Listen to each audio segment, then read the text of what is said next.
Hello students and welcome back to my YouTube channel medical school. मैं हूं दिव्या और जैसा कि आप लोगों को पता है कि मेरे चैनल पे प्रीवियस ईयर के क्वेश्चंस की सीरीज़ चल रही है जो आप लोगों के एग्ज़ाम के पर्पस से बहुत ही ज़्यादा इम्पॉर्टेंट है। सो मेक श्योर कि मेरे चैनल पे जितने भी प्रीवियस ईयर के क्वेश्चंस हैं, चाहे वो केमिस्ट्री के हो या बायोलॉजी के हो या फिर फिज़िक्स के हो, उन तीनों ही क्वेश्चंस को आप कंप्लीट कर लीजिएगा।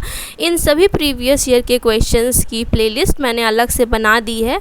आप प्लेलिस्ट सेक्शन में जा करके प्रीवियस ईयर क्वेश्चन की जो प्लेलिस्ट बनी हुई है उसमें से सारे वीडियोस को आप देख सकते हो और मेरे चैनल पर चेकआउट भी कर सकते हो। ठीक है, तो चलिए आज की इस वीडियो को हम लोग स्टार्ट करते हैं। और जैसा कि आप लोगों को पता है कि मैंने पार्ट 1 जो इससे जस्ट पहले वीडियो अपलोड किया था उसमें मैंने केमिस्ट्री के क्वेश्चंस करवाए थे 31 नंबर तक। ये सभी क्वेश्चन जो है प्रीवियसली पूछे जा चुके हैं, यानी कि पहले पूछे जा चुके क्वेश्चंस ही मैं आप लोगों को करवा रही हूँ। तो केमिस्ट्री के 31 तक कर चुके थे, अब 32 से हम लोग स्टार्ट करेंगे इस वीडियो में। देखिए फ्रेंड्स, प्रीवियस ईयर का क्वेश्चन आप लोगों को बनाना बहुत ज़्यादा ज़रूरी है क्योंकि ये कई ज़्यादा आपके सिलेक्शन में हेल्पफुल होगा अगर आप इन सभी प्रश्नों को हल करके जाते हैं, यानी कि बना के याद करके जाते हैं। तो ऑब्वियसली आपकी जो फाइनल एग्ज़ाम होगी उसमें कहीं ना कहीं जितना, अगर आप मान लीजिए कि 20 स्कोर करने वाले थे तो आप ज़रूर 40 स्कोर कर पाओगे। मतलब आपकी तैयारी को ये दुगना ज़्यादा बेहतर बनाता है। ठीक है, तो चलिए इस वीडियो को स्टार्ट करके 32 नंबर क्वेश्चन को देखेंगे। 32 नंबर क्वेश्चन को आप लोग पढ़ेंगे। अगर आपको इसका आंसर आता होगा, अगर आपने पढ़ रखा है पहले से, तो कमेंट सेक्शन में मुझे कमेंट करके इसका आंसर बताएंगे। हिंदी मीडियम वाले स्टूडेंट हिंदी में क्वेश्चन को पढ़ लेंगे, आंसर दोनों का ही सेम होगा। ठीक है, तो देखिए caprolactam is a monomer of, caprolactam जो होता है वो किसका मोनोमर है। ठीक है, आपके ऑप्शंस है, पहला नायलॉन 6, दूसरा है मेलानिन, तीसरा है टेरेलिन या चौथा है बेकेलाइट। तो आपका ऑप्शन नंबर 1 नायलॉन 6 ये करेक्ट आंसर हो जाएगा क्योंकि कैप्रोलैक्टम का जो मोनोमर होता है वो नायलॉन 6 ही होता है। ठीक है, तो ऑप्शन नंबर 1 जो है वो आपका करेक्ट आंसर हो जाएगा। फिर पूछ रहा है the oxidation number of P in Na3PO3 is. मैं मान के चल रही हूँ कि आपको ऑक्सीडेशन नंबर निकालना आता है। ठीक है, तो Na3PO3 इसमें आपका P का ऑक्सीडेशन नंबर पूछा जा रहा है, तो आप निकाल लिए होंगे। जल्दी से कमेंट में मुझे कमेंट करके बताइए कि इसका ऑक्सीडेशन नंबर क्या होगा। तो P का जो ऑक्सीडेशन नंबर होगा वो है +3, यानी कि option number 4 will be the correct answer. Question number 34 है metal exist as liquid at room temperature. धातु कमरे के तापमान पर लिक्विड तरल के रूप में मौजूद है। Option number 1 is arsenic, 2 is mercury, 3 is selenium and 4 is phosphorus. तो आपका करेक्ट आंसर हो जाएगा मरकरी, यानी कि ऑप्शन नंबर 2। ठीक है, अब है क्वेश्चन नंबर 35। क्वेश्चन नंबर 35 कह रहा है following is the allotrope of carbon. पहला है ओनली डायमंड, दूसरा है ओनली ग्रेफाइट, तीसरा है both diamond and graphite and चौथा है नन ऑफ दीज। निम्नलिखित कार्बन के एलोट्रॉप हैं केवल डायमंड, केवल ग्रेफाइट, डायमंड और ग्रेफाइट दोनों, या इनमें से कोई नहीं। तो आपके जो करेक्ट ऑप्शन हो जाएंगे ऑप्शन नंबर 3 हो जाएगा, यानी कि डायमंड एंड ग्रेफाइट। ठीक है, diamond and graphite is the allotrope of carbon. Question number 36 कह रहा है which among the following is an amphoteric oxide. Amphoteric oxide इनमें से कौन सा है। पहला ऑप्शन है आपका CuO, दूसरा है N2O, तीसरा है K2O एंड चौथा है Al2O3। तो आपका करेक्ट ऑप्शन हो जाएगा क्या, Al2O3, यानी कि निम्नलिखित में से कौन सा एक एम्फोटेरिक ऑक्साइड है। तो Al2O3 is an amphoteric oxide. तो करेक्ट ऑप्शन हो जाएगा आपका ऑप्शन नंबर 4। अब चलते हैं हम लोग क्वेश्चन नंबर 37 की तरफ। और क्वेश्चन नंबर 37 कह रहा था chemical name of washing soda is. Washing soda का केमिकल नेम क्या होता है आपको बताना है। बहुत ही इजी सा क्वेश्चन है। यानी धावन सोडा का रासायनिक नाम है? ऑप्शन नंबर 1 सोडियम नाइट्रेट, दूसरा है सोडियम हाइड्राइड, तीसरा है सोडियम कार्बोनेट और चौथा है सोडियम बाईसल्फेट।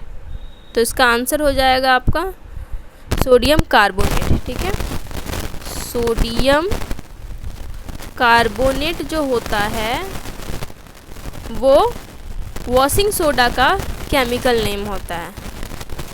आप साथ ही साथ याद करते भी चलेंगे ताकि ये क्वेश्चन रिपीट होता है अगर एग्ज़ाम में तो आप 100% उस आंसर को करके आएँ। 38 नंबर क्वेश्चन कर रहा है permanent hardness of the water can be removed by adding. जो वाटर का परमानेंट हार्डनेस होता है उसको रिमूव करने के लिए आप क्या ऐड करोगे, यानी निम्न में से किसके द्वारा पानी की स्थायी कठोरता को दूर किया जा सकता है? पहला है वॉशिंग सोडा यानी धावन सोडा, कैल्शियम हाइपोक्लोराइड या सोडियम परमैंगनेट या फिर sodium chloride.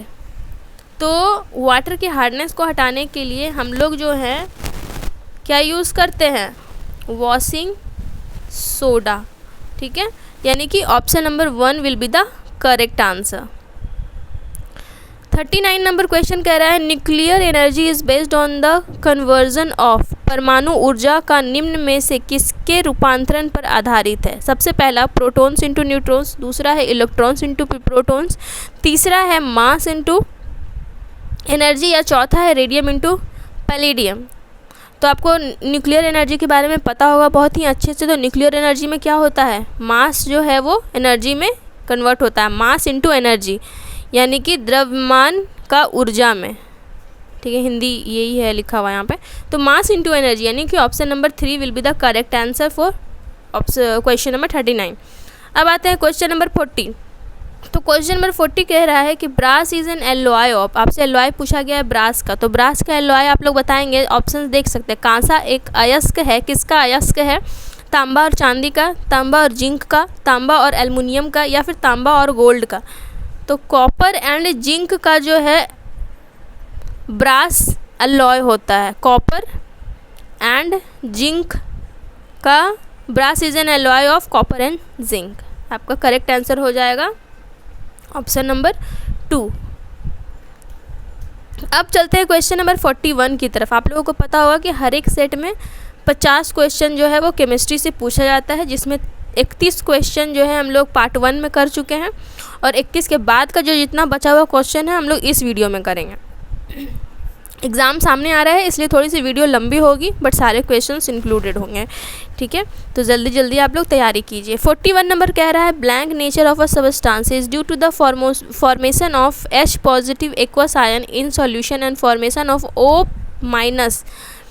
OH minus negative aqueous ion in solution responsible for the blank nature of a substance. अब हिंदी में मैं पढ़ देती हूँ। विलयन में H+ धनात्मक आयन बनने के कारण पदार्थ डैश प्रकृति का होता है और विलयन में OH नेगेटिव यानी ऋणात्मक आयन बनने के कारण पदार्थ डैश प्रकृति का होता है।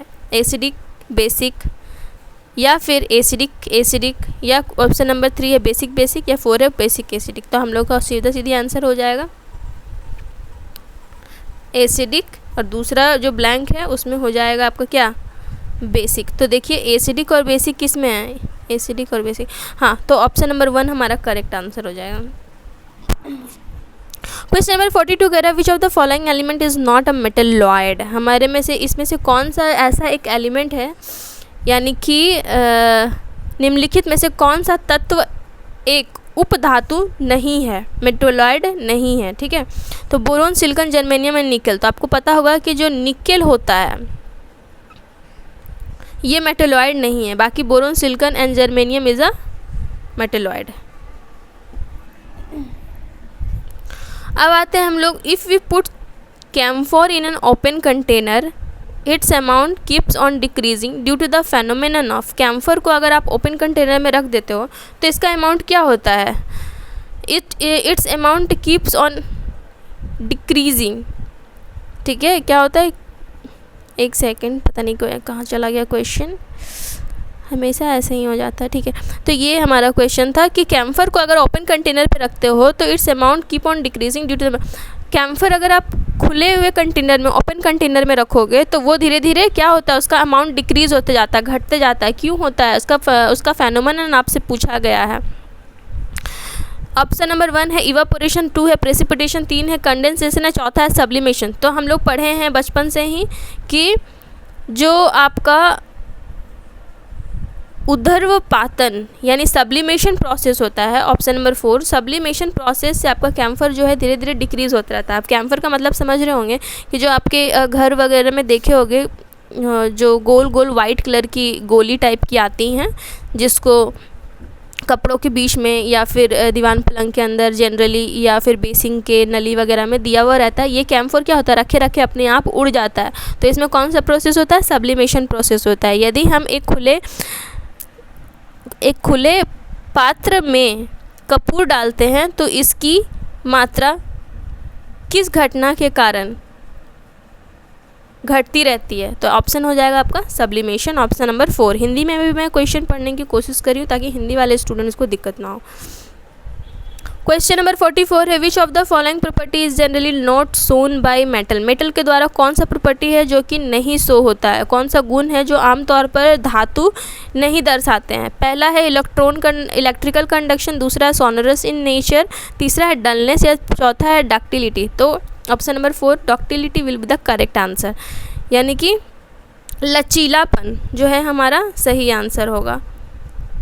सॉरी लचीलापन तो शो करता ही है मेटल, इलेक्ट्रिकल कंडक्शन भी शो करता है, सोनरस इन नेचर भी शो करता है, बट डलनेस नहीं शो करता है। तो इसका करेक्ट ऑप्शन नंबर 3 हो जाएगा, डलनेस, अनुनादी। ठीक है, तो करेक्ट आंसर हो जाएगा dullness. The metals that produce a sound on striking a hard surface are said to be. कठोर सतह पर ध्वनि उत्पन्न करने वाली धातुएं कहलाती है सोनोरस, यानी कि ध्वनिक। सही आंसर हो जाएगा ऑप्शन नंबर 1। क्वेश्चन नंबर 46 कह रहा है during the electrolytic refining of copper which of the following metals is present in the anode mud. तांबे के विद्युत अपघटन शोधन के दौरान एनोड कीचड़ में निम्नलिखित में से कौन सी धातु मौजूद होती है। पहला है गोल्ड, दूसरा है एल्युमिनियम, तीसरा है सोडियम या चौथा है आयरन। तो आंसर हो जाएगा आपका गोल्ड, यानी कि सोना। ठीक है, क्वेश्चन नंबर 47 की तरफ बढ़ते हैं। Which on the following metals does not react with the cold as well as hot water, यानी निम्नलिखित में से कौन सी धातु ठंडे पानी के साथ साथ गर्म पानी से अपक्रिया नहीं करती है। तो आपका करेक्ट आंसर हो जाएगा आयरन। ठीक है, option number 4 will be the correct answer.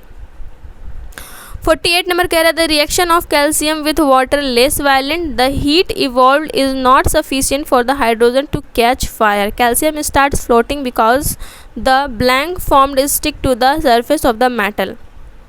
पानी के साथ कैल्शियम की अभिक्रिया जो है धीमी होती है, निकलने वाली ऊष्मा हाइड्रोजन को आग पकड़ने के लिए पर्याप्त नहीं है। कैल्शियम तैरने लगता है क्योंकि डैश रूप धातु की सतह पर चिपक जाता है। ऑप्शन नंबर 1 है bubbles of nitrogen gas, nitrogen gas की बुलबुले। दूसरा है बबल्स ऑफ हाइड्रोक्लोरिन गैस, हाइड्रोक्लोरिन गैस के बुलबुले। तीसरा है bubbles of sodium gas, sodium gas के बुलबुले। या चौथा है बबल्स ऑफ हाइड्रोजन गैस। तो आपको करेक्ट आंसर हो जाएगा बबल्स ऑफ हाइड्रोजन गैस। ठीक है, bubbles of hydrogen gas, hydrogen gas के बुलबुले आपका करेक्ट आंसर हो जाएगा। क्वेश्चन नंबर 49 कह रहा है hydrogen gas is not evolve when a metal reacts with this acid, choose one of the following, which one is strong oxidising agent. Option number 1 है sulphuric acid, दूसरा है hydrochloric acid, तीसरा है nitric acid, all of the above. तो तीसरा answer हो जाएगा nitric acid, nitric acid will be the correct answer. And last but not the least question number 50 the composition of aqua regia is highly. Aqua regia का composition जो इसके बारे में बात हो रही है, एक्वारिजिया की संरचना अत्यधिक क्या है, corrosive, fuming liquid, dissolve, gold and platinum या ऑल ऑफ दीज। तो यहाँ में करेक्ट आंसर हो जाएगा all of these. Option number 4 will be the correct answer. तो फ्रेंड्स इस तरह से देख सकते हो आप प्रीवियस ईयर के क्वेश्चन में जो पूछे गए केमिस्ट्री के क्वेश्चन से 50 ऑल 50 क्वेश्चन मेरे चैनल पे अवेलेबल हो चुका है। पार्ट 1 में आपको 31 तक मिलेगा और बाकी के क्वेश्चन इस वीडियो में मिल जाएंगे। तो इस तरह से आपका जो 2020 में क्वेश्चन प्रीवियसली पूछा गया है वो फाइनली कंप्लीट हुआ। इसी तरह से मैंने बायोलॉजी फिजिक्स के भी अपलोड किए हुए हैं, चैनल पे जाके एक बार चेक कर लीजिएगा।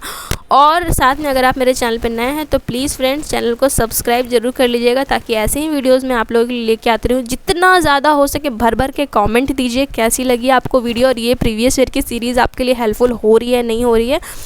और लाइक बटन को मार करके तोड़ दो, ठीक है, यानी कि लाइक करना मत भूलना। चलिए फिर मिलते हैं नेक्स्ट वीडियो में। Till then take care, bye bye.